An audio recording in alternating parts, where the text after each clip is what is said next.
Therapy Roulette, consent event. Trauma disguised as comedy.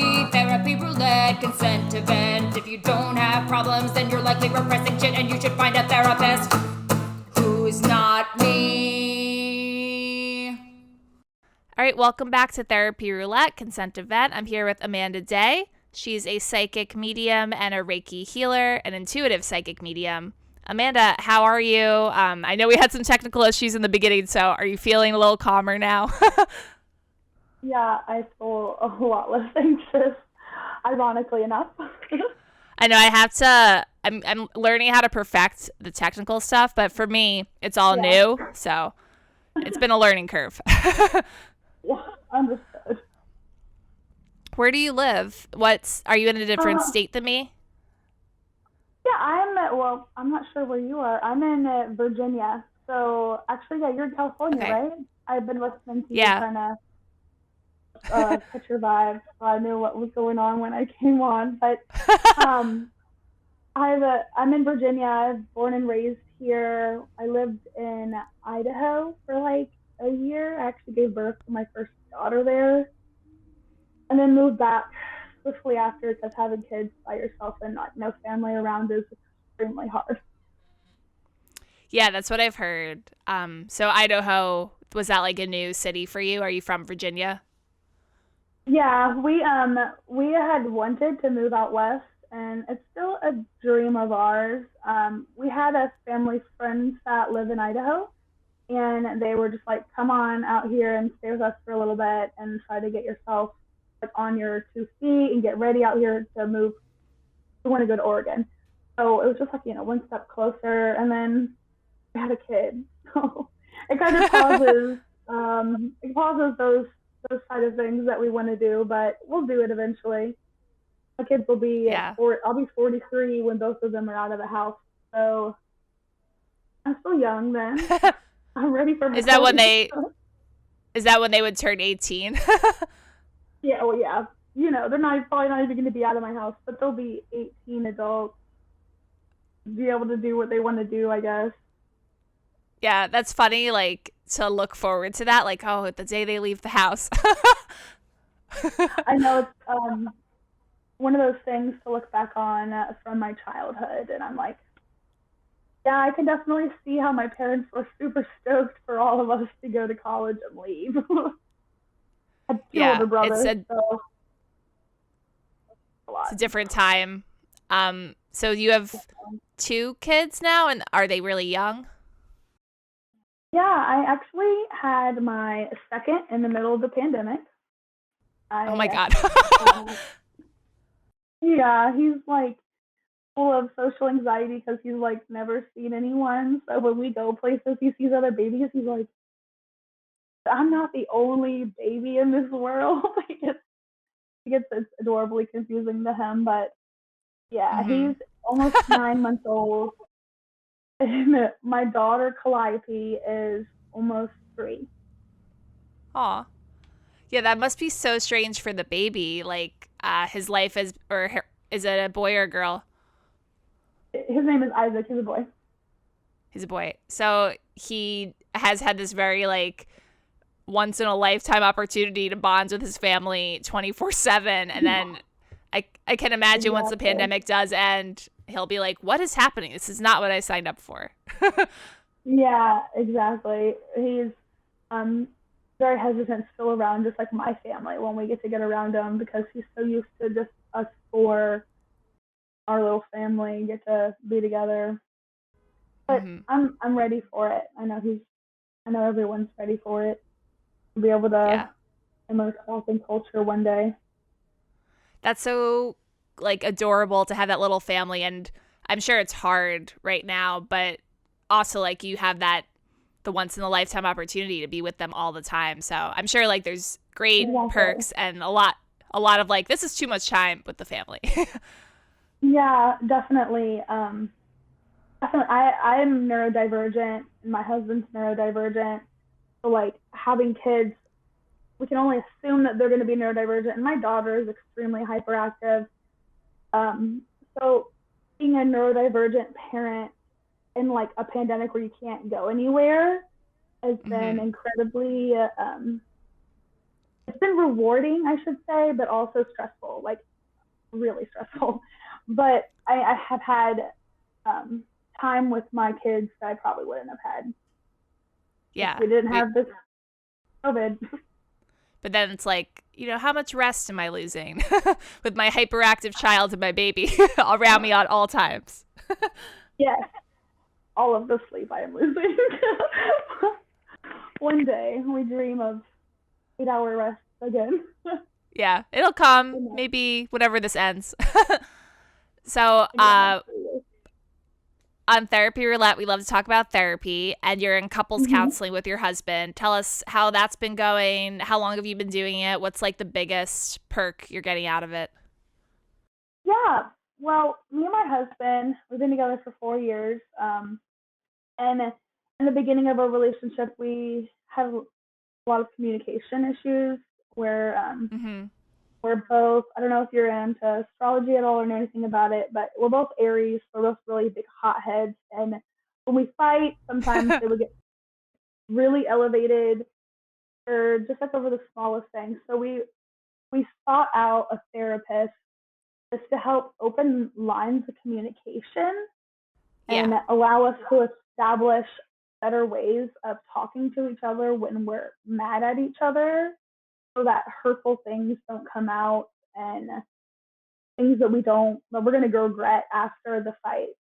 It's been extremely helpful. We've been doing it for about 6 months now, and it took a long time for me to get him to even be willing to do it because not stereotypical, not trying to be stereotypical, but men generally they just don't like therapy. Men, I feel like society kind of pushes, batters them into, keep all your emotions uptight. So I had to coax him and poke at him to get him to do something. But it's been, for him, I think, more eye-opening than me, because he's like, now I need to find my own personal therapist. Yeah. And that's been a fun journey for him to try to find someone who works well. Given the pandemic, literally all the therapists in my area are slammed booked. Everyone's getting on their mental health. Yeah. Which is amazing, but it's hard for people who couldn't get that foot in the door right away. Right, especially to find a good therapist too. Be like, I want someone who fits all my needs and is perfect for me. It's hard to be picky right now. Yes, I have spent time looking for my own personal. I did years of therapy from like right after I left my parents' house. I turned 18 and realizing I had traumas I had to deal with and not realizing where a lot of my issues were coming from. So went through therapy there. I even did therapy with my dad at one point. We went to a Christian therapist, which I don't really recommend for people. But I guess it depends how religious you are, probably. Yes. Okay. So I grew up I guess that's a good background. I grew up in an evangelical house, very Baptist. Jesus was the center of everything. So if you're familiar with the faith at all, parents can do no wrong really in the eyes of the Bible and God. So it was pinpointed back on me. So that was in itself trauma. Going to therapy was traumatic for me. So I've finally found someone. I start with her March 8th, which is super exciting. She's an art therapist. Oh, cool. And I'm super excited to try art therapy. I haven't ever done it. She's the director of art, like the director of the Virginia Art Therapy Association. And she also does Jungian psychology, which is what I was super looking for, like really, really interested. I do a watered down version of it at home by myself, but it's hard to find someone who practices it openly. You do DIY DIY Jungian therapy. Yeah, well, it's like In the spiritual world, a lot of people call it like shadow work, where you're addressing like your trauma self and delving into those moments that you have trauma, so that way you can relive those moments to change the future and your current trauma responses. Mm-hmm. It's called a retrospective psychological practice. Cool. It's been super, very beneficial for me. I take it slow though, because it can be very triggering for some people if you have a lot of traumas that you're dealing with. But it's been incredibly beneficial for me. I imagine when you go into it knowing I'm trying to heal trauma, I'm trying to dig something up that might have been buried for a while. You want to go slow. You want to go like step by step and really not overload yourself. Yeah, like the babyest of steps, because it can very quickly be too much, and it's very important to not run from those feelings though, or those responses when you're dealing with them, and feel them, acknowledge them, and then release the feelings back to the universe and thank it for, transmuting this energy for you. It's been my biggest key for myself to deal with everything. Work through trauma as an adult. If you're comfortable telling us, what kind of trauma are you trying to access? Like, is it something specific, or is it like you don't even know because it's maybe repressed? Yeah, no. I have partially repressed memories. I was molested when I was 5, so I have a lot of childhood sex trauma that I'm working through. And then yeah, 5 years old, how do you even remember, like, your memory is still kind of getting together? It's I know I have very vague memories of, I shouldn't say vague, I have very vivid, like, short memories of the time frame of everything that was going down. And but the fear and anxiety that I felt as a kid of this person is, as an adult, there's no like denying, and like everything like that happened. Your body probably spiked up with armor and was like, I don't trust this person. Yeah. Like, get out. Yeah, it's like the person she wasn't even, it was a female, which is even made it even more difficult for me as a kid to talk to anyone. And it was my babysitter's daughter, teenage daughter, like 17, 18-year-old girl. So then it was like, it still makes it even weirder to talk to anyone. And as a little girl, being told like, hey, you can't say anything to anyone, no one's going to believe you anyway, I learned how to lie as a 5-year-old to protect myself. And as an adult, I have now realized that, like, I quite literally used that moment was pivotal for the rest of my life.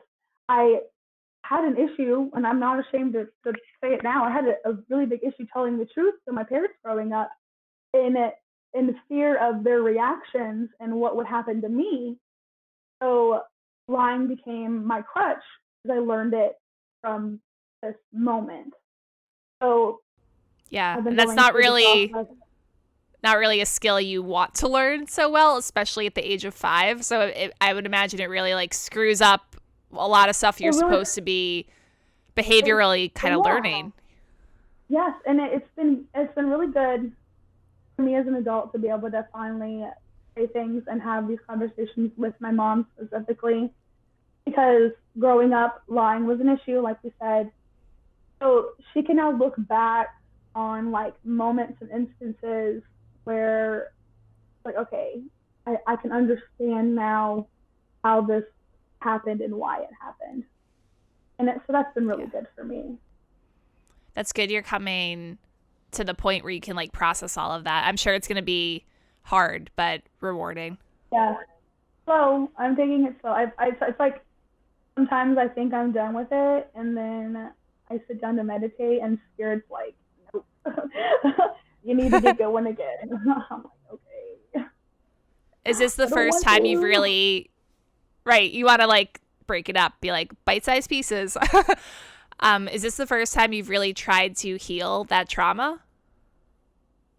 Oh yeah, I didn't tell. Well, I tried to tell, confide in an adult when I was a teenager. No one believes me because I had a lying issue. So like, Right. You don't have the best reputation for truth. it was hard. Um, I knew what would happen, and I knew the impact it had on me, like physiologically. Mm-hmm. And it was always something that I was aware of, and it was just never something I could express outward. I think I've been healing from it maybe for the past 3 years, like actively working on healing on it. Like I had gotten past the acceptance portion of everything. The grieving portion of it hit me when I was in high school, like really mad, anger type thing. But I'm finally at the place where I can actually sit down and like hold and meditate and hold my inner child and like soothe myself in those moments. Yeah. Whereas it used to be very, very triggering to even think about it. Like, I don't know, there's a specific term for it, for triggers of like PTSD moments, like random things. Like some person can see a fork and have like a panic attack. Yeah. Because it's just like an association. Yeah, exactly. I have the movie Green Mile for me. Anytime it's in the room, I have one of those trigger things. For the longest time, I couldn't figure it out because it was a repressed memory. And doing meditations one day, have it brought back to light, and I'm like, that makes sense. I'm still never gonna watch the movie, but right, it makes sense now. Like you don't need to ever watch the movie, but it's good you recognize that, and maybe more triggers will pop up where you can, like, say you are triggered by forks. You'll be like, why am I triggered by forks? Understanding the association hopefully gets you past it. Yeah. Mm-hmm. Wow, that's awesome. You're doing all this work on yourself. I don't know how to approach that. Like, it sounds like it is a long process and you do really need to educate yourself. So I'm glad you're, in couples counseling, searching for a personal therapist. You're taking all the right steps. Mm-hmm. Thank you. It's been a journey and it's definitely not over, but I do this. I work through my traumas so that my daughter doesn't have to. Science says us that our traumas are carried in our genes and they pass on. And my parents will ask me, "Hey, why are you in therapy sometimes?" And I'm like, "Because you didn't go to therapy. I just you're healing. You're healing the family. Yes. It's a lot of generational trauma as I'm an adult, like learning and at my own triggers, like body image and weight and stuff like that. It was always big in my face as a kid, and now like I'm an adult and I'm outside of my parents' house, and I can look at them too from an outside perspective. I'm like, my body image issues come from you. It's like I see all them, and then even my grandparents, I can't like imagine. Because you think about body image, that's really a learned thing. Like that's really in our face as a society, and you are getting a lot of influence from the household. So that makes sense. I'm glad you're recognizing it so your kids don't have the same problems as you. They have like, you know, far less, like just a drop of whatever it is. Yeah, well, we have to, as parents, I know it's hard to accept that we are cause trauma at some point in time in our kids' life, and whether it be intentional or unintentional, it's something that is bound to happen. But to try your best to minimize like the amount of trauma, And I think, you know, I think a lot of it comes from like awareness and communication. Like if you're actively communicating, hopefully you can avoid a lot of big issues down the road. yes, that's a big thing. Communicating, being able to openly communicate with family members, and them to accept your feelings, not just squash them. Yeah.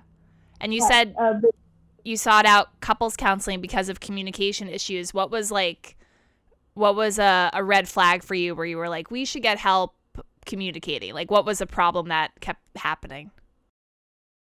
it was, our fights were just, we don't have very many. There are very few and far in between, but when they would happen, they would be like very explosive, and not like aggressive, overly aggressive, just like we didn't know how to mediate the situation properly. So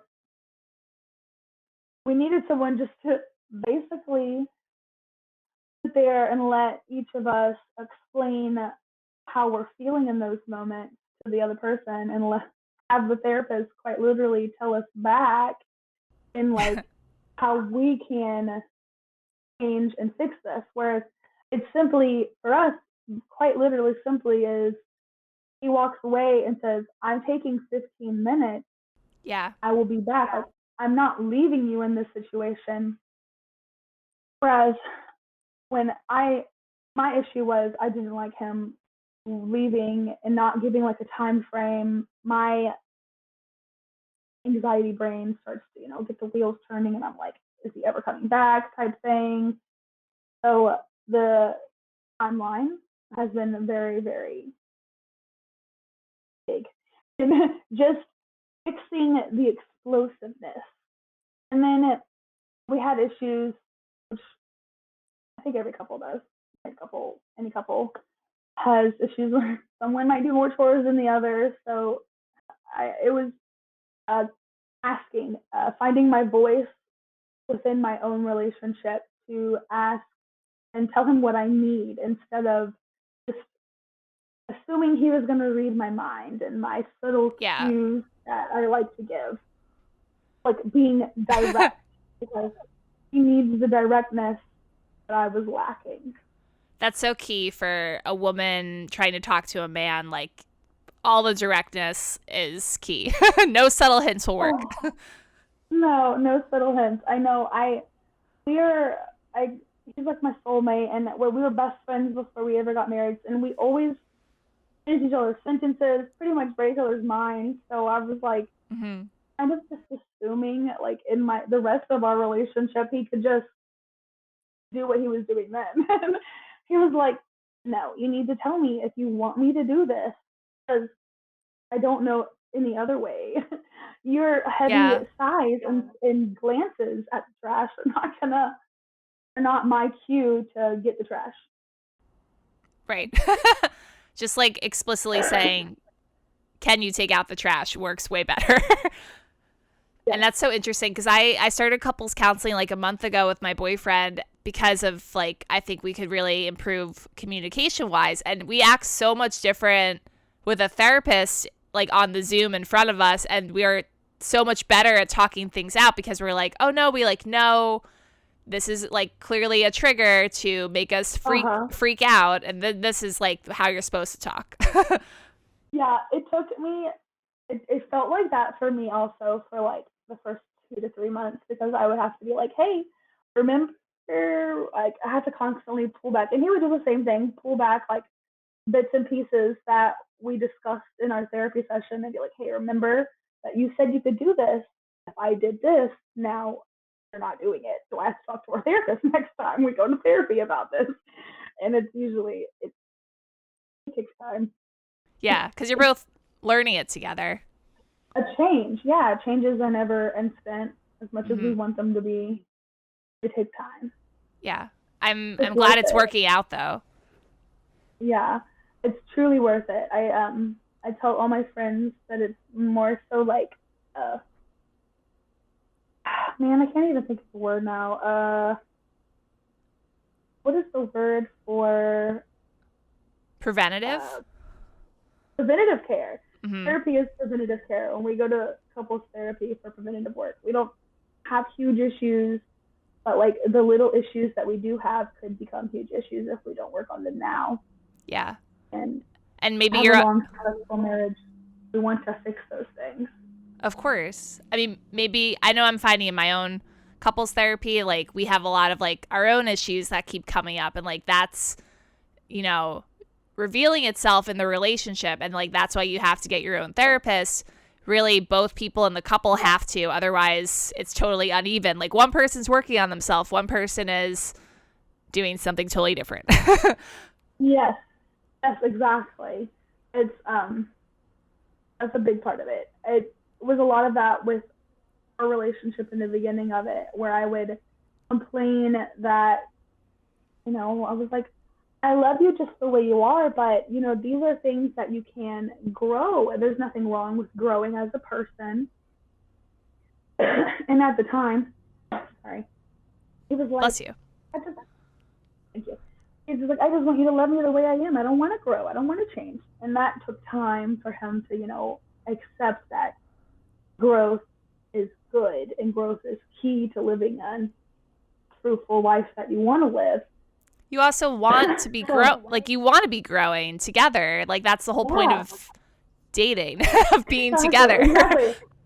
Exactly. And that was one of the things I would try not to be rude about, but have to say, like, gentle. I try to be gentle, like, hey, if I'm growing and you're not, where are we going to be in like 10 years? And that was a big thing for him. The kids also. It might be like a stereotypical male perspective, like I don't need to grow, I'm perfect. And it's like, well, we all need to grow. Exactly. It's very stereotypical, but it's hard to like break down that wall. Yeah, well, isn't it like their brains aren't fully developed until they're 28 or something like that anyway, so I don't know the exact science, but women do mature faster developmentally. So I feel like men, in my experience, are like at least 3 years behind a woman developmentally. Like they mature a little bit slower in that way. Yeah, yes. And I think definitely that is true via science. And for most cases, there are always, you know, the like outliers that grew up with having to be the mature boy of the family. Mm-hmm. And I think women are just, you know, biologically, we're caregivers. We're meant to be mothers. So we have that in us, like, no, you must take care of people right away. Yes, that's kind of funny that you bring it up. We have those conversations at home because it's like sometimes, well, not even sometimes, at nighttime I can hear the baby crying, but he cannot hear the baby crying. And I swear it's just a biological thing because I don't know how you can't hear the baby crying in the next room. But he says it all the time. He's like, you're just made for it. And I'm like, hard excuse. Yeah, it's true. And then like he has to do something to equate what you're doing with the baby, so it's not out of balance. Yeah, that's been he does amazing. He's an amazing father. He just quit his job. He was working a very, very busy full-time he's a plumber, but he wasn't getting home until like 7 or 8 o'clock at night, and it was incredibly stressful for me. His work-home life balance was really off. It was just a toxic workplace for him. And now that he's home, he's just like a whole different person. And I can't remember where we were going with this. What was the first? I was just saying, if you're like, especially with a newborn, you're doing a lot of the like parenting. So I hope he's helping around the house or doing something. I hope he's taking out the trash. Yeah. Yes. But with the pandemic, it was really hard to have the second kid and him be doing the like 14-hour work days as a plumber. Oh my God, it's a huge work day, 14 hours. Yeah, like he would literally clock in at like 7 and get off maybe 7, 8, 9, 10 o'clock. It was ridiculous. And so now he's in the process of getting a newer job, which has been helping his work home life, his stress, my stress, and it's been, we're hopeful.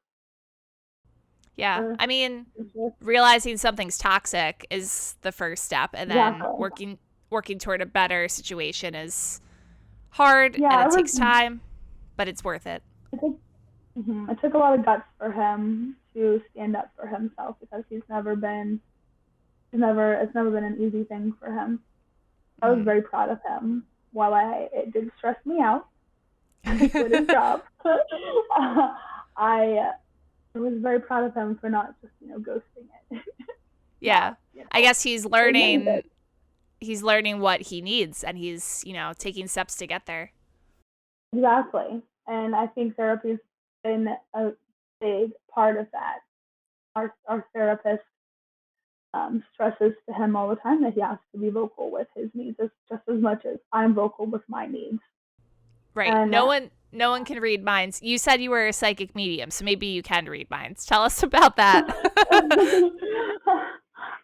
It's not more so like reading minds. I channel spirit guides. I work with people's spirit guides mostly through Reiki work. I do tarot, where I'll receive messages that they're just trying to relay to my client to help them fix X, Y, and Z. Sometimes it's literally just like I hear someone's grandma tell me that they need to eat more bananas. and then it's for like potassium stuff. We never realize what it is, and then they'll text me the next day and they're like, oh yeah, my blood work came back and I was low potassium. It's mostly fun, but mostly things like that. I'm trying to figure out the right words to describe it all. Have you ever been to a psychic medium or an intuitive? I think I've been to one or two psychics, but they seem very like touristy psychics, like on the boardwalk in Atlantic City, stuff like that. Yeah. So I've never really sought it out personally. Yeah, a lot of the it's very important to guard yourself and your energy and who you choose to work with or do messages for you. I meant to bring my tarot deck. I definitely didn't, but I was like, maybe I'll do a session or do a reading, and then I was like, I got all the way over to my parents' house, and I was like, oh, well, yeah, it'll be okay. No worries. I just want to hear. I want to hear more about it. Yeah. Is this what you do? Do you do this for work, or is it like a passion thing you kind of do on the side? So I work full time from my own house for an insurance company. I have a Etsy store that I sell candles that are like chakra based. Chakras are energy centers. Have you heard of your chakras? Okay, so I do candles that are energy based for the chakra, where I also sell my tarot services and Reiki.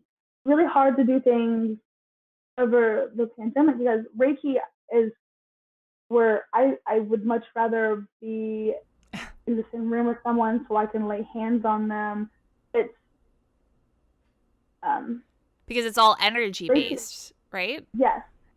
Yeah, yes. The cool thing about Reiki, though, is that like distance and time doesn't matter. It's going to flow where it needs to flow and go where it needs to go. But But you're probably my losing preference, some of that yeah, virtually. yeah. Well, it's just harder to like, and for me personally, like connect and stay focused. Whereas if I like had you sitting right here, it's my ADHD mind doesn't wander as easily. But Reiki is the means universal life force energy. It was founded by Dr. Yusui back in like 20th century, I believe. He did like I believe it was a 21-day fast thing, kind of like Jesus. And he, through his meditations, was all the Reiki symbols and was given the messages of Reiki. And it has traveled ever since and has lasted. They say that it's always been around. And that, in my opinion, Reiki has always been around, but it hasn't always been documented. Like in the Bible, they talk about Jesus laying hands. Mm-hmm. That's Christian term for like Reiki healing, energy healing. It's it's I love doing Reiki work on myself. It's it's a very good healing. It just helps me heal and release the traumas as we were talking about, because as I'm with Reiki, I'm using my hands and I'm placing them on my energy centers. And as I'm working through or funneling energy, Reiki energy here, it's opening up, loosening up this dense energy and things that might have been trapped, blocked, and it's allowing them to come to life, come to surface, and to or then it's presented and in your face. Whereas a lot of times, as we're saying, it's repressed. Reiki allows it busts through those places that sometimes medication can't go. It's really, I don't ever want to recommend it for anyone to outside of like on its own without actual doctors. Take your medicine, but there's been studies that show that Reiki, with in addition to your medication and therapy, is incredibly beneficial. Yeah, it's like a supplemental healing path. Yeah, there's like some 300 hospitals across the America that have Reiki practitioners inside of their hospitals, because some of the immediate effects of Reiki can be pain relief, and it could also help with increasing appetite and inducing sleep if that's something that someone needs. So it's just incredibly beneficial for. I've found older folk love Reiki. I don't know. I think it's more so like soothing energetically for them. That's where I've what I've noticed. Or sorry, I'm just kind of. They're probably the older generations probably aren't very in tune with their chakras. So I imagine they're like seeking out ways Yeah, to get in line with that. yeah. And oddly enough, you see a lot of older folk awakening later in life, like spiritually Mm-hmm. awakening, becoming conscious at a later age, and it's that. You're right. Would be more years of work versus starting the work younger. That makes sense. And you're also into tarot and astrology. Do you work with that with your clients also? Yeah, I do tarot. At the end of all my Reiki sessions, I do oracle readings, which are slightly different than tarot. They're usually more uplifting all the time, versus tarot is kind of like blunt in your face. I don't care. what your feelings Yeah. are. I'm going to tell you what you need to know right now. I incorporate both of them. Whatever when they feel more called to, but I prefer oracle at the end. I do offer tarot readings outside of Reiki, where I channel messages as well, and then sorry, my ADHD brain. I have the Reiki and I have the tarot. I don't know. It's all good. My boyfriend has ADHD, and I feel like it kind of runs in his family. So I feel like I've been experiencing a lot of like the wait. I don't know where I was just talking. I had a whole other third like bullet point in my head, and then it just right out of the way. We're going to talk about astrology, maybe. Yes, there we go. Thank you. Astrology's been a passion of mine since I was a kid. Even like growing up in a Christian household, I've always been extremely drawn to astrology, and I have in the past 7 years like studying and reading books and deep diving into the like parts of astrology that aren't most used in society. I love to do past life readings and career readings in astrology. And I love predictive readings are pretty cool to do in astrology as well.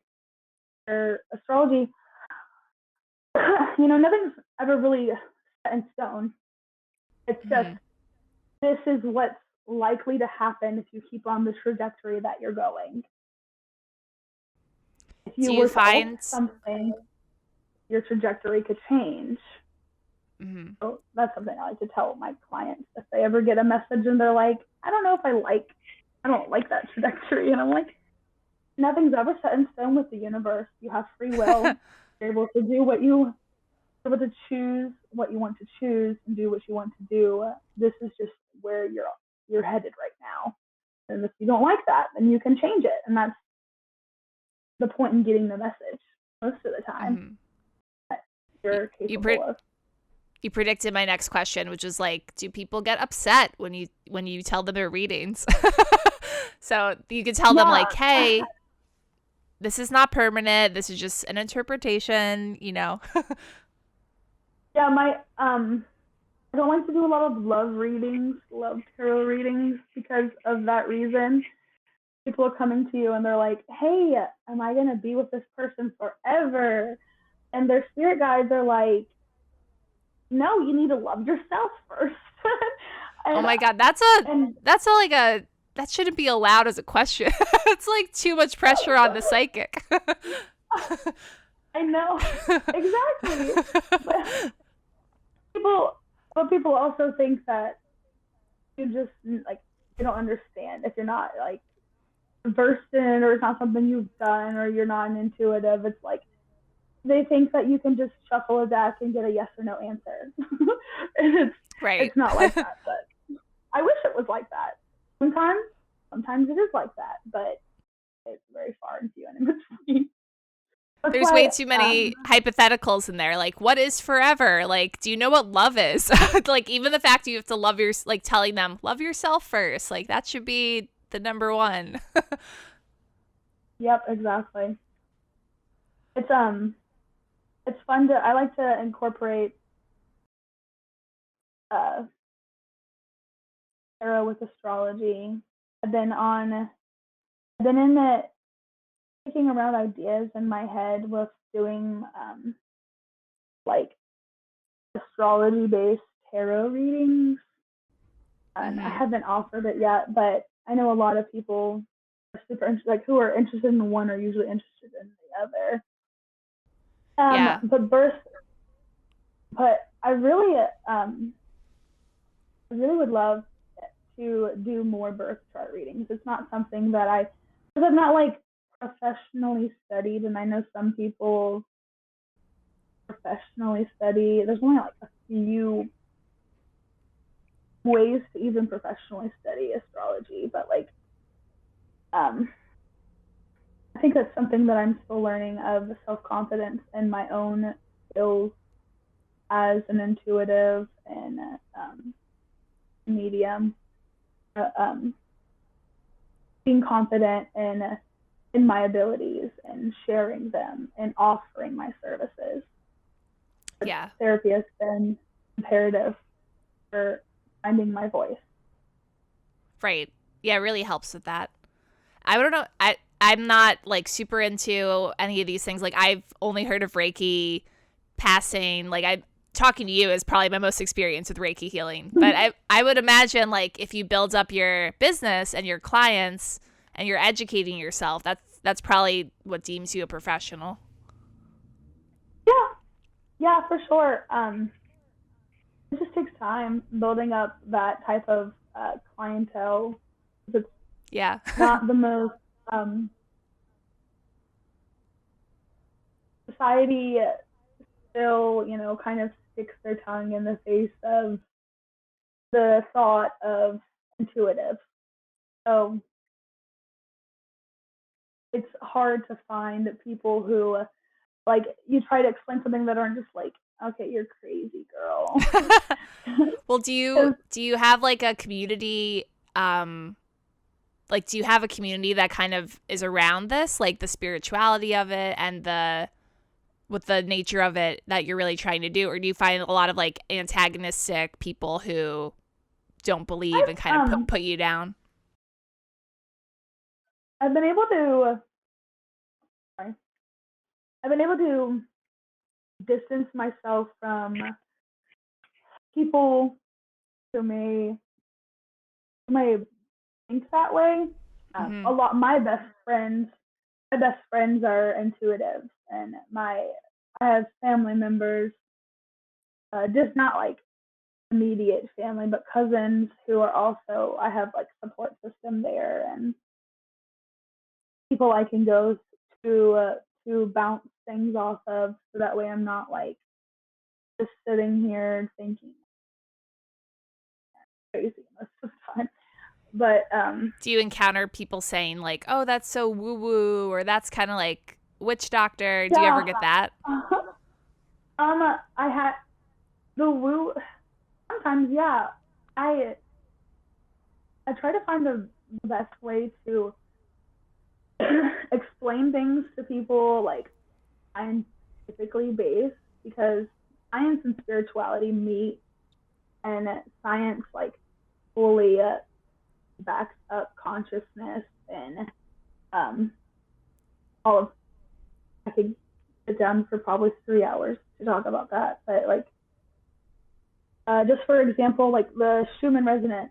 I don't know if you ever heard of it, but the Earth, it resonates at a frequency, as do every planet and star, and everything. I have a frequency, you have a frequency, this earphone has a frequency, and the Schumann Resonance um, calculates it. It's just like a chart that records the frequencies that are coming in to Earth, and there are bursts of like white frequencies, or it shows up as white, which are lighter, higher frequencies.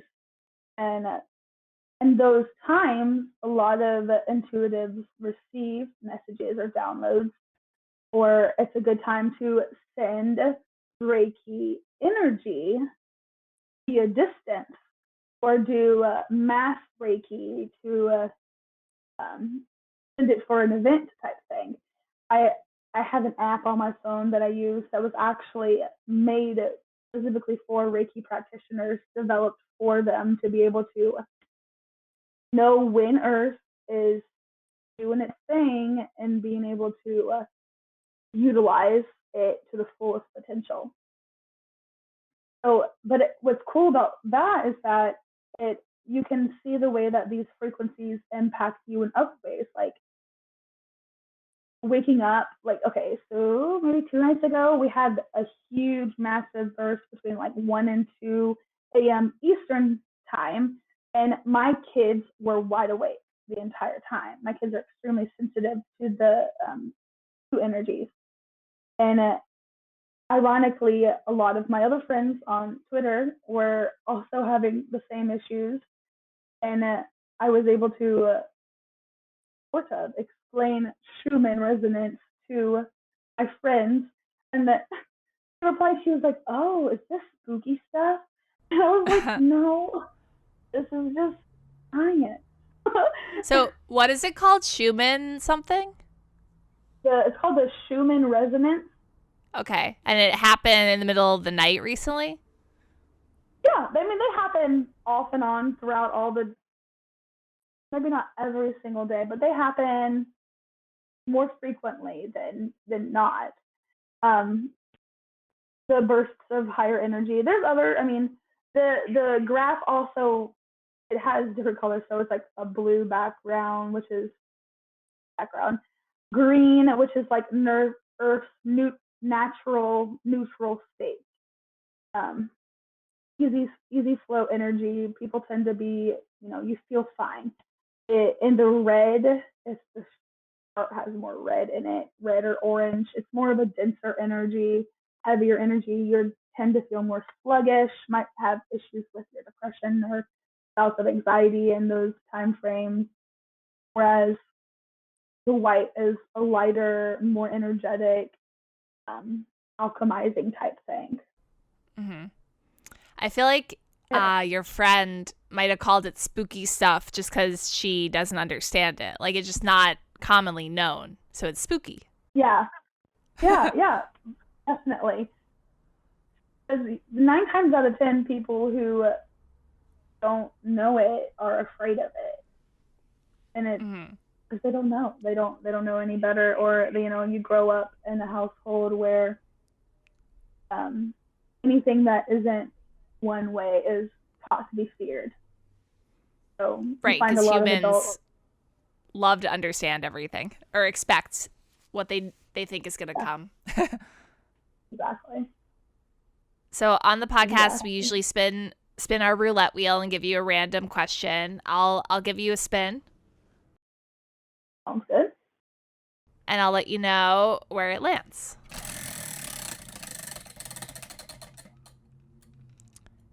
It says perfect day. Describe your perfect day.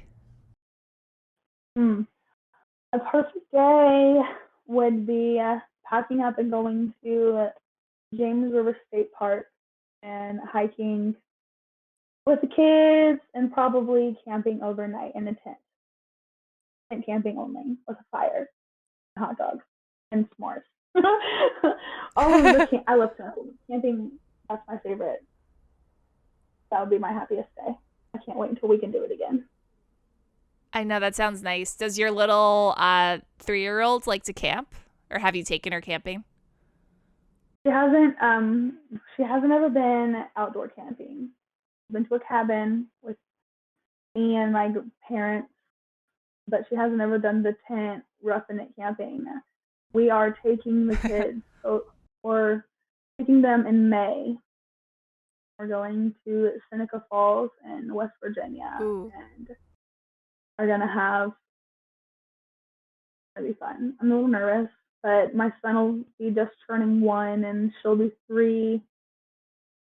We'll be good. We'll have some family friends going with us. And we get to go. We're going camping by ourselves for his 26th birthday coming up. I'm excited for that. That'll be fun. Are you guys thinking about camping now? Yeah. I mean, it's definitely a socially distanced activity, so that should be fun. My last question, I want to hear about your Etsy store. What do you usually sell? Like, what kind of products are you putting out down the line in the future? Yeah, I have my chakra candles. I have this sets of 7 little tea lights that all of the tea lights are color coordinated for the chakras, and they have crystals and herbs in them that correspond with the chakra, and along with the bay leaf. The bay leaf help your intent, or what your intention is by lighting the candle. And then I also sell really pretty, like, decorative candles. I like to make just pretty ones with like sparkles and crystals. And I have a set that I'm about to be posting. I have my shop on. It's shut down right now on vacation. Trying to restock everything up, but I have a set of like fairy garden little candles. They're really cute. They have like a little fairy garden on top, and I make resin art as well, and I sell that on my shop. So like ashtrays, I do a little make runes and posters and incense holders, Nice. along with Are my, you are you making the Reiki and like tarot. wax? Are you making the wax candle yourself? Yeah, I use soy wax. I melt it down and it pour them in the. I use glass bowls, and have a regular wick handled, and it literally I just double boil. It's use a double boiler. It's fairly easy. The hardest part about You making say that, candles, but it sounds very hard. it, it's the hardest part for me has been figuring out adding scent to it, Mm-hmm.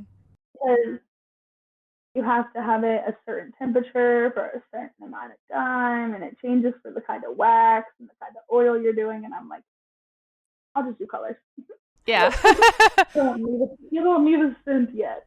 Maybe down the line you'll get into that. That's probably a more complicated like formula you're figuring out. Yeah, I'm like, maybe 2022. We'll figure it out. Nice.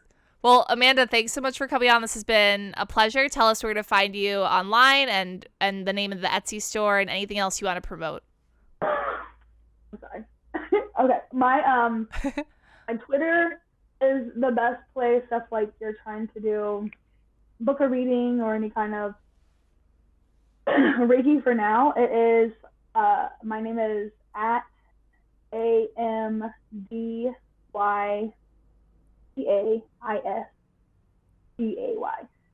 Sounds complicated. It is the first two letters of everyone in my family's name plus J. J at the end. I'll have to send that to you, like written out. But I'll link it for everyone in the show notes.